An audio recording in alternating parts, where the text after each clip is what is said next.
Locked On Podcast Network presents Locked On Sports Today. The Florida Panthers staved off history to make history and hoist the Stanley Cup. Also, Canada waits another year for their turn, and a Ravens rookie is not bothered by blockers. I'm Peter Bukowski, starting your day with the can't-miss stories and biggest debates in sports. You're Locked On Sports Today. Searching all major sports. Found.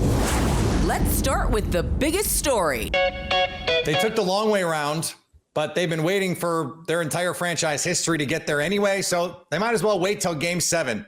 The Panthers hold off the Edmonton Oilers, and they have won the 2024 Stanley Cup. Armando Velez from Locked On Panthers joins me now. And Armando, this was a series that flipped. We talked early in the flipping of the series on this show about why that was happening, and it only went further since then. Connor McDavid exerted his will on this series in a major way. It felt like the Panthers did it back in Game 7. Yeah, and to think that even in Game 6, when they held Connor McDavid to no shots on goal and no points, they were getting the depth scores going for the Edmonton Oilers. And the Panthers, it's crazy to think that after they took the lead in Game 7, thanks to Carter Hagee, because it's funny because Carter Hagee, he was taken off power play 1, off to power play 2, and then he gets the first goal of the game on a deflection. But for the Panthers, even giving up that odd man, that breakaway to Matthias Janmark, you're thinking, oh no, here we go again. Another opportunity off the rush by the Edmonton Oilers. But thankfully, the Panthers, they got the first goal of the game, and they got to play their style because of the fact that they led early in the game. But going back to January of last year, Peter, when the Panthers lead after the second period, when they have a lead, 69-0-4 wow. Since last January. I'm not a math expert, but I think that's pretty good. And in this one, you mentioned getting the lead early, that goal in the first period by Carter Verhaeghe. Like, this is a team that won with defense, and they did it again in Game 7. And we have not been able to say that about the last handful of Stanley Cup finalists. They have won with offense. I know this is a hard question, but after they lost in the final last year, did you truly believe that they could win this way, given the way hockey's played now?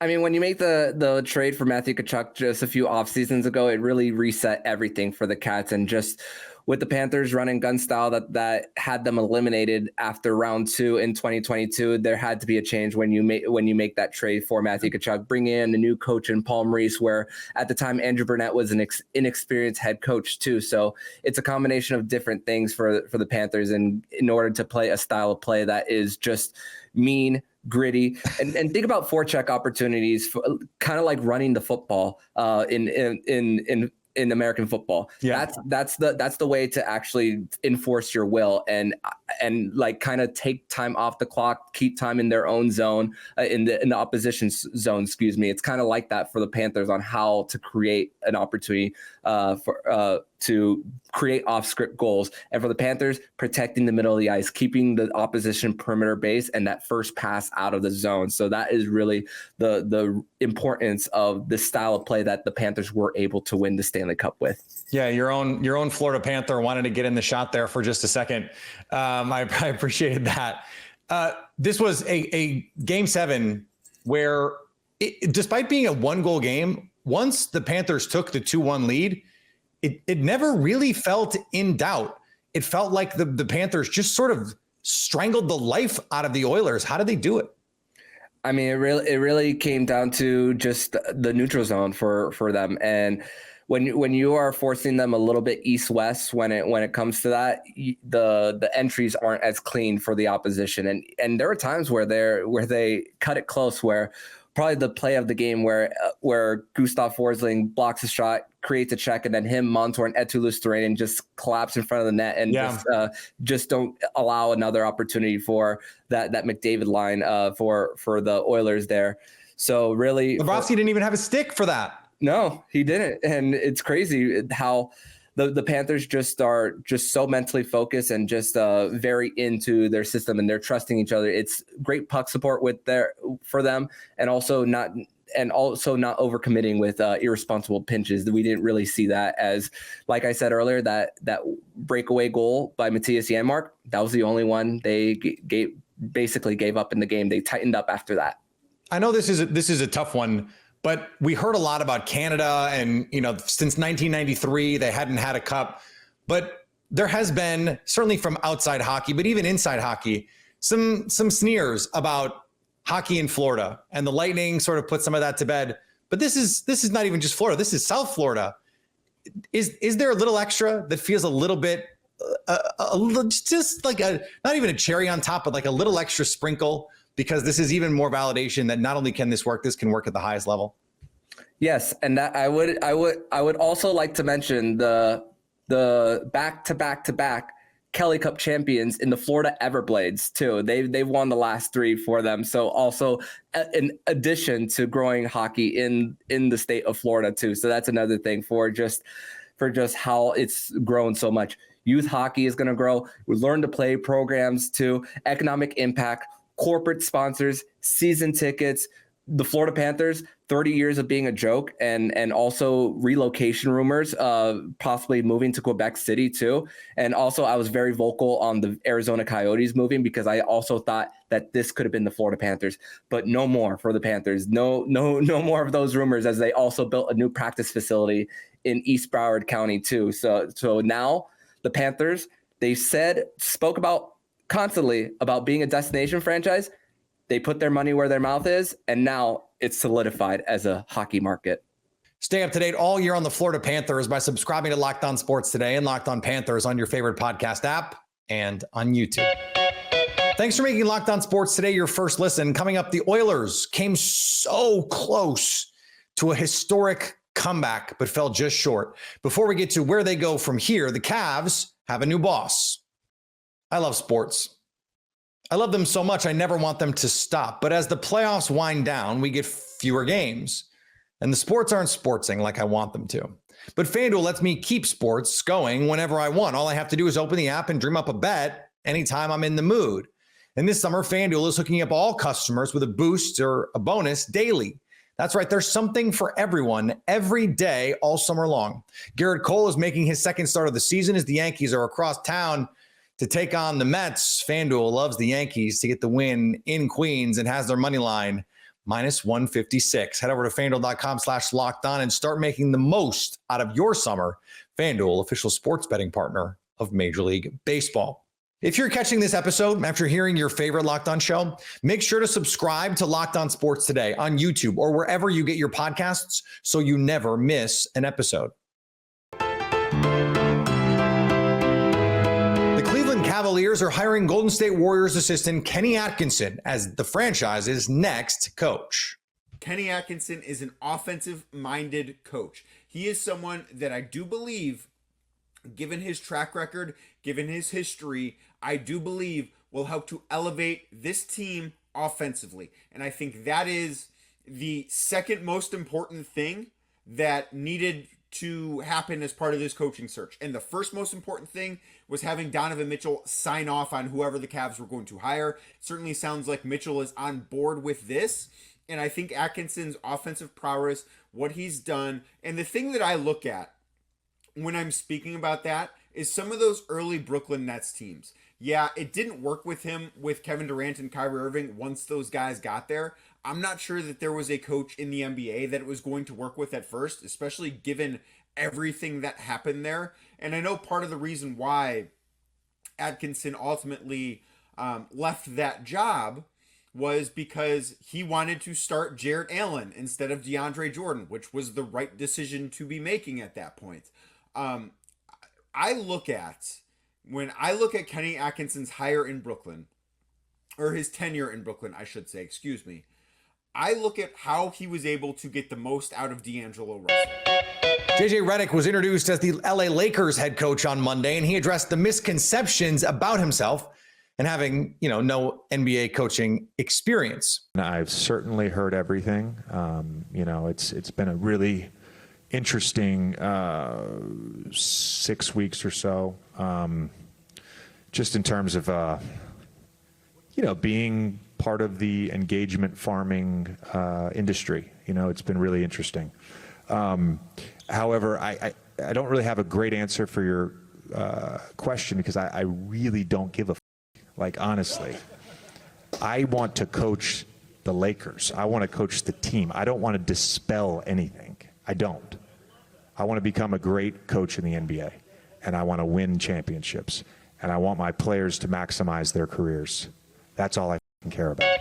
The Tennessee Volunteers won their first ever baseball college World Series 6-5 over Texas A&M. Tennessee fell to the Aggies in game 1 of the series, rebounded to win game 2 and game 3. The Volunteers are the first number 1 seed to win the tournament since 1999, when the Miami Hurricanes also did it. And the Cleveland Guardians won a potential playoff preview against the Baltimore Orioles. Yeah, that was on. You were on the edge of your seat every pitch of that game. Yes. They traded blows early on. You had 1-1, both teams scored in the first inning. Guardians came back with the run, and then of course Jose Ramirez ends up getting what ends up being the go-ahead home run for the game. But these two teams, and this is what you're going to get in a playoff preview series. The Orioles are one of the best teams in baseball, but you're right. The Guardians are one of the best teams in baseball, and they just proved it. You got a great start from your ace, he is your ace right now. You don't have Shane Bieber. You don't have anybody else. He is your ace, and he has proven the last 3 starts he is ready for the task. The offense did just enough, and the bullpen, man, you can't say enough good things about that bullpen, like you said, without their big guns in the back end. They've got a lot of big guns out there, but this is how it's going to feel in October. I mean, I know we hate to sit there and make one June game bigger than any other game, but I felt like the whole time that game felt like it had playoff vibes to it. Well, and nothing epitomized that more than Hunter Gaddis versus Heston Kjerstad in the 8th inning. That was an unbelievable at-bat by Kjerstad. You give him an immense amount of credit, and Gaddis didn't back down. And Justin, Gaddis's evolution is a testament to Carl Willis and the Guardians pitching people, which they've got a bunch of pitching doctors in that office, if you will. Well, they have found Gaddis's best. The Edmonton Oilers were on the verge of history in Game 7. 3 straight wins, one of just a handful of teams in NHL history to get to a Game 7 after being down 3-0. They have the best player in the world at their disposal. Of course, they could not get it done. Nick Zeraris from Locked On Oilers joins me now. And Nick, coming into this, it felt like McDavid was going to have a moment. He had been unbelievable in Game 4 or in Game 5 and Game 6. What did not click in this one that had been working for the Oilers? The Oilers weren't able to get going in transition. Early on in the game, it really kind of sunk in that this was going to be a lot closer to games 1 through 3, and that you were going to have to work really hard for your offense. And the Oilers are not a cycle. They're not a high to low. They're not that type of team. The type of game Florida likes is what you saw tonight. Low event, not a lot of shots for both teams, lots of 6, 7, 8 passes in a row to get to 1 shot on goal. And they forced Edmonton to settle for a lot of low quality chances. And they just kind of wore the game away. You saw on that last shift of the game, every single guy who was out there for Edmonton had no legs. They just couldn't do anything else. Absolutely nothing left in the tank because they had to work so hard the entire game just to get the chances they did make. And it felt like, to me, the moment that this game started to feel different was in that second period when Edmonton had the penalty. And then not only were they up a man, they were up an extra stick during that penalty. And still could not really even get any quality looks on goal. You mentioned the transition part of the offense. What is the next evolution of this team to get better chances when you have, maybe the best creator, we've seen in a long time? That's kind of the question pretty much the other 31 teams in the NHL are going to grapple with this summer, because Florida is undoubtedly the best defensive team in the league. Yeah. They had the best goals against. Bobrovsky is almost certainly a Hall of Famer now with 2 Vezinas and a Stanley Cup to his name. Florida's going to have some things to address. They've got some free agents, Montour, Kulikov, and Ekman Larson. So 3 of their 6 guys are free agents. But I don't think there's one hard and fast answer to that question. I think I think style is more what needs to be addressed as opposed to a specific player or maybe changing scheme. It's really hard to play the way Florida does, where you have to work so hard to create offense. Whereas Edmonton, they get the puck to their fast guys in space, give them room to build up speed and go. And they had good zone entries, but Florida, there was nothing there. You couldn't get the puck through the middle. And the only shots they were really getting, Bob had a clean look at the entire way. You're not going to beat a goalie as good as Bobrovsky without a screen in front or without deflections. It feels a little bit like when teams that play in transition in basketball or these high flying offenses in football get to the postseason, the game slows down. It gets a little bit more physical. And it doesn't quite hit the same. Now look, they got to a game 7. So there's not like there needs to be some radical rethinking of this team. What do you think with all of the pressure that was on, the first Canadian Cup potentially since 1993, this historic run that was on the line here with game 7, understanding that like this is still a very cool moment. What do you think is going to be the memory that Edmonton fans will take away from this? The fact McDavid solidified himself as one of the 5-6 best players to ever play in this league. That's the end of the conversation. I mean, when you're getting stats where the only other people are Mario Lemieux and Wayne Gretzky ahead of you, you're in the pantheon. You're in that inner circle. I know the older heads will go until he has the gold medals in the Olympics or the Cups. They won't be willing to put him in that conversation with those guys. But as far as I'm concerned, he showed you everything that he did, everything he could. And that was the only thing I wanted tonight. Even if the Oilers didn't win, as long as they played a good enough game where I didn't feel like they got cheated and I didn't feel like they left anything out there, it's hard to be mad when you lose to a better team. 2-1 rock fight. It's really hard to win these types of games. As you said, the high flying offense, they get into that 17-14 rock fight in bad weather. It's really hard to live in that environment. And we've seen great high powered offenses undone by these types of conditions, regardless of the sport. This is the fewer chances there are, the more valuable each individual chance is. Florida made the most of their chances. Stay up to date all year on the Edmonton Oilers by subscribing to Locked On Sports Today and Locked On Oilers on your favorite podcast app and on YouTube. Coming up, a rookie defensive back just cannot abide blockers. TJ Tampa is headed to a team that prides itself on defense. As he told me in a couple of different ways, he is ready to go.